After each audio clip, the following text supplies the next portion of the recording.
నేను ఒప్పిస్తానమ్మా. నువ్వేం బాధపడకు, కంగారు పడకు. కానీ నాన్నకు చెప్పు. నాన్నతో నో అనిపించు. చస్తానని బెదిరించండి కావాలంటే. అప్పుడు అదే మన దారికి వస్తుంది. లేదంటే అది మనకు చెప్పకుండా పారిపోయినా పారిపోతుంది. అలా కాకుండా ఉండాలంటే ముందు నాన్నకు విషయం చెప్పి నాన్ననే దానికి బుద్ధి చెప్పేలా చూడు. అప్పుడు భయపడుతుంది. సరే, నేను చెప్తాలే.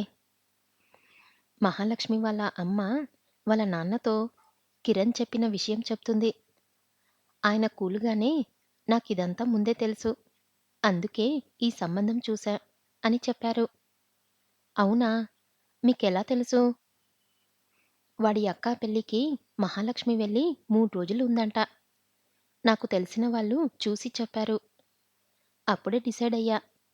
దానికి మంచి సంబంధం చూసి తొందరగా పెళ్లి చేయాలని. అప్పటినుంచి సంబంధం చూస్తున్నా. ఇప్పటికి మంచి సంబంధం దొరికింది. ఇది ఫైనల్. నాకు ఇంకేం చెప్పొద్దు అని అక్కడ్నుంచి బయటికి వెళ్ళిపోయాడు. విషయమంతా కిరణ్‌తో చెప్పి వెళ్ళిపోయింది వాళ్ళమ్మ. కిరణ్ మహాలక్ష్మిని పిలిచి, మహా, అయిపోయిందిరా. ఇంక మన చేతుల్లో ఏమీ లేదు. నా ప్రయత్నాలు అన్నీ చేశాను. అన్ని విధాలా అమ్మకి, నాన్నకి చెప్పి చూశాను. నా మాట వినడం లేదు. నువ్వు మహేష్ వాళ్ళ అక్క పెళ్ళికి వెళ్ళి 3 రోజులు అక్కడే ఉన్న విషయం డ్యాడీకి ఎప్పుడో తెలుసంట. అప్పటి నుండే నీకు సంబంధాలు చూస్తున్నారంట. నాన్న గట్టిగా ఫిక్స్ అయిపోయారు. అతనితో పెళ్లి కుదరదు అని గట్టిగా వార్నింగ్ ఇచ్చారు. ఇంకా ఆలోచించుకో నువ్వే. నా చేతుల్లో ఏమీ లేదురా. అన్నయ్య, నువ్వే అలా అంటే ఎలా? నీ మీదే ఆశలు పెట్టుకొని ఉన్నాము ఇద్దరం. ఎలాగో అలా కన్విన్స్ చెయ్యరా ప్లీజ్. లేదు మహా, నా వల్ల అయితే నువ్వు ఇంతలా చెప్పనవసరం లేకుండానే చేసేవాణ్ణి కదా! ఇలా చేతులెత్తేస్తున్నా అంటేనే నువ్వు అర్థం చేసుకోవాలి. అయితే ఇప్పుడు నువ్వేం చెయ్యమంటావు? మహేష్‌ని మర్చిపోమంటావా? వేరే ఆప్షన్ అయితే లేదని చెప్తున్నా. సరే, ఇదంతా మహేష్‌తో చెప్తా. ఏమంటాడో చూస్తా. అతన్ని మర్చిపోవడమైతే నా వల్ల కాదు అన్నయ్య. నాన్నతో నేను డైరెక్ట్‌గా మాట్లాడి చూస్తా. నేనంటే నాన్నకు చాలా ఇష్టం కదా! నా మాట విని ఏమైనా మారతాడేమో. సరే, నీ ఇష్టం. మాట్లాడి చూడు. నాకైతే నమ్మకం లేదు. నిన్ను కొట్టినా ఆశ్చర్యపోనవసరం లేదు. ఎందుకంటే అంత కోపంగా ఉన్నారు నీ మీద. ఆ రాత్రి మహాలక్ష్మి నాన్నతో మాట్లాడింది. నాన్నా, అబ్బాయి చాలా మంచోడు నాన్నా. నన్ను నీలాగే ప్రేమగా చూసుకుంటాడు. అన్నయ్యలా గారాబం చేస్తాడు. అమ్మలా ఓపిగ్గా నన్ను భరిస్తాడు. అతనికి మనలా ఆస్తులు లేకపోవచ్చు. కానీ అతను కూడా మంచి జాబ్ చేస్తున్నాడు. ప్లీజ్ నాన్నా, నేను అతనితో అయితే సంతోషంగా జీవితాంతం కలిసి ఉంటా. అతనితోనే నా పెళ్లి చెయ్యి నాన్నా. నోరు ముయ్. కొంచెమైనా సిగ్గు ఉందా నీకు? ఎంత ధైర్యముంటే వాడితో నాకు పెళ్లి చెయ్యమని నన్నడుగుతావు? నా కడుపున నీలాంటిది పుట్టినందుకు నా మీద నాకే అసహ్యంగా ఉంది. ఏం ఉద్యోగం చేస్తున్నాడు దుబాయ్‌లో? హోటల్‌లో చేస్తున్నాడా? అదే దుబాయ్ తీసుకెళ్ళి నిన్ను అమ్మేస్తాడు వాడు. వాడికి నీ బ్యాక్‌గ్రౌండ్ అంతా తెలుసు.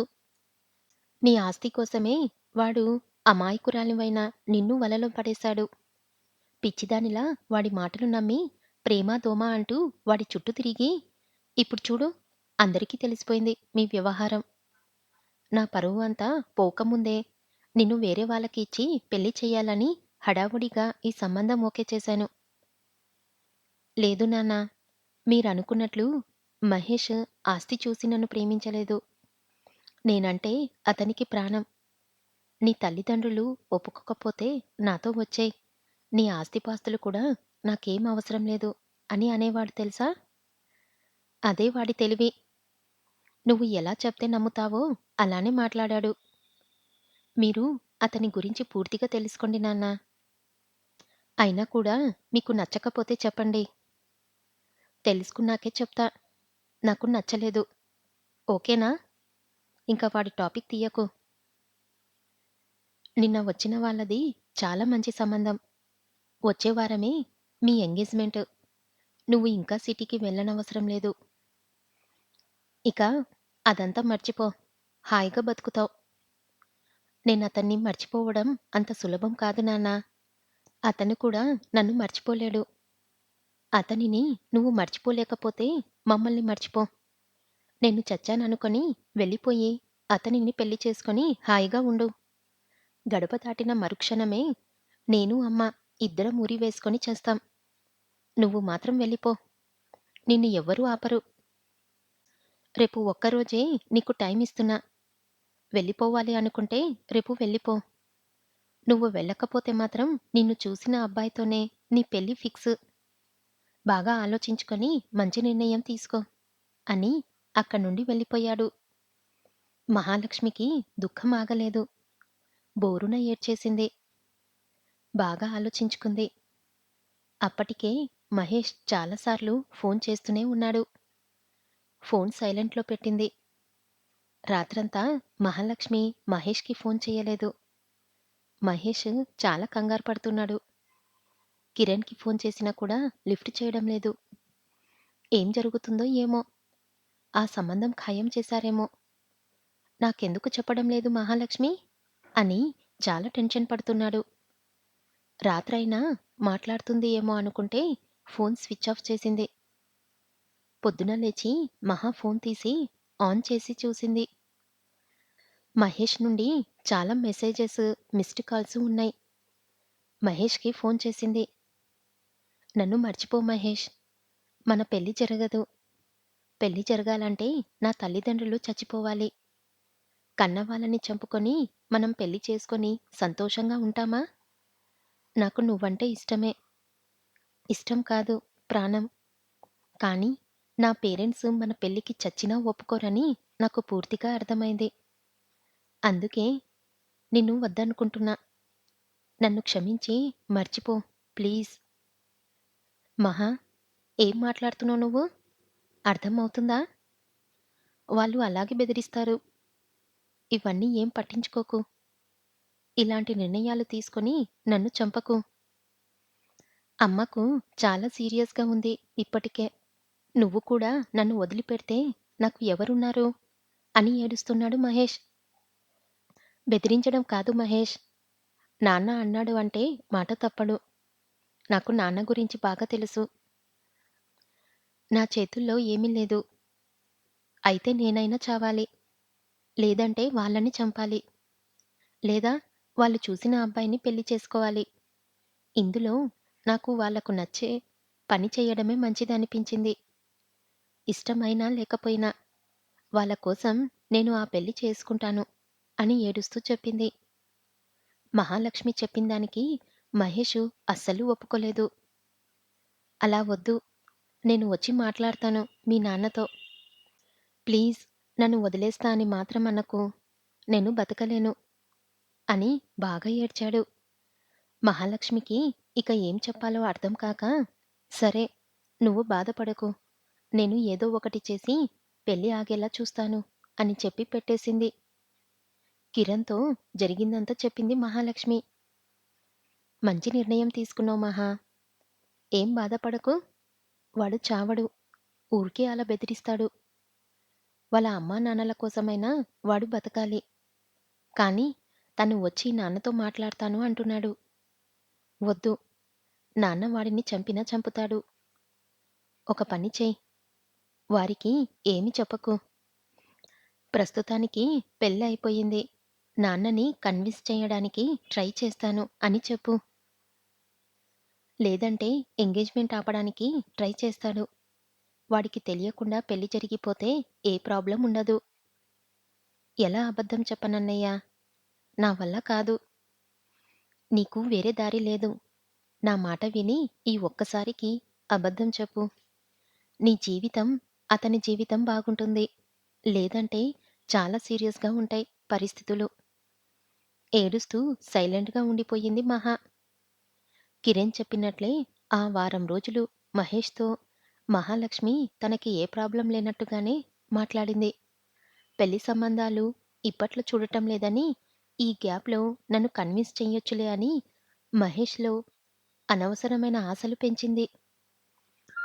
ఇదే తన కొంప ముంచుతుందని అప్పుడు అనుకోలేదు తను. "మరి నువ్వు సిటీకి రావచ్చు కదా!" అన్నాడు మహేష్. "మన విషయం తెలిసింది కదా! అందుకే నిన్ను కలుస్తానేమోనని వద్దంటున్నాడు నాన్న. ఇంట్లో నుంచి బయటికి రానివ్వడం లేదు. అమ్మకు చాలా సీరియస్‌గా ఉంది. నాకు ఏడుపొస్తుంది. డాక్టర్ కూడా ఇంటికి తీసుకెళ్ళి పోవచ్చు.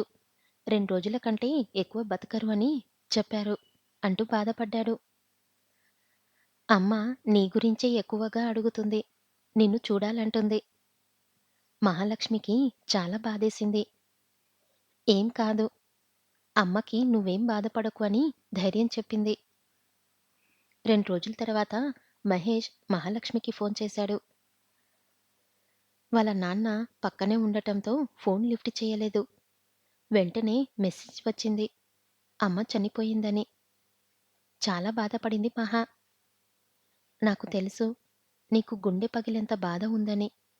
కానీ నువ్వు ఏడిస్తే నాన్న తట్టుకోలేడు. నాన్నకి నువ్వే ధైర్యం చెప్పాలి కాబట్టి నువ్వు ఏడవకు" అని ఓదార్చింది. అప్పుడప్పుడు ఫోన్లు కూడా మాట్లాడేది. ఇంట్లో ఎవరు లేని టైంలో. ప్రతిరోజు I love you, I love you అంటూ మెసేజ్ చేస్తున్న మహేష్‌కి ఐ లవ్ యూ టూ అని పంపడానికి చాలా స్ట్రగుల్ అయ్యేది. తెల్లవారితే ఎంగేజ్‌మెంట్. ఆ రోజుకి మహేష్ వాళ్ళ అమ్మ చనిపోయి 5 రోజులయ్యింది. మహేష్ ఫోన్ చేసి అమ్మ బాగా గుర్తొస్తుంది అంటూ బాగా ఏడ్చాడు. తనని ఎలా ఓదార్చాలో అర్థం కాలేదు మహాలక్ష్మికి. "నేను చనిపోయినా మళ్ళీ తిరిగి మహాలక్ష్మి కడుపులో నీ బిడ్డగా పుడతాను. నా గురించి ఏమీ బాధపడకు" అని అమ్మ మరీ మరీ చెప్పింది చనిపోయే ముందు. "మహాలక్ష్మి తప్పకుండా నిన్ను పెళ్లి చేసుకుంటానని నాకు మాట ఇచ్చింది. మాట తప్పదు" అని రోజు నిన్నే తలుచుకుంది అంటూ బాధపడ్డాడు మహేష్. ఇవన్నీ విని బాగా ఏడ్చింది మహాలక్ష్మి. ఇదంతా కిరణ్‌కి పూసగుచ్చినట్లు చెప్పింది మహాలక్ష్మి. చాలా ఏడ్చింది. "నాకెందుకో ఇదంతా తప్పు అనిపిస్తుందిరా. ఏం జరుగుతుందో ఒక్క మాట మహేష్‌కి చెప్తే బాగుండు. రేపే ఎంగేజ్‌మెంట్. ఆల్రెడీ పనులన్నీ జరిగాయి. రేపు ఈ టైం వరకు అంతా అయిపోతుంది. ఎవరు ఏం చెయ్యలేరు. ఓపిక పట్టు. ఒక్కరోజు" అన్నాడు కిరణ్.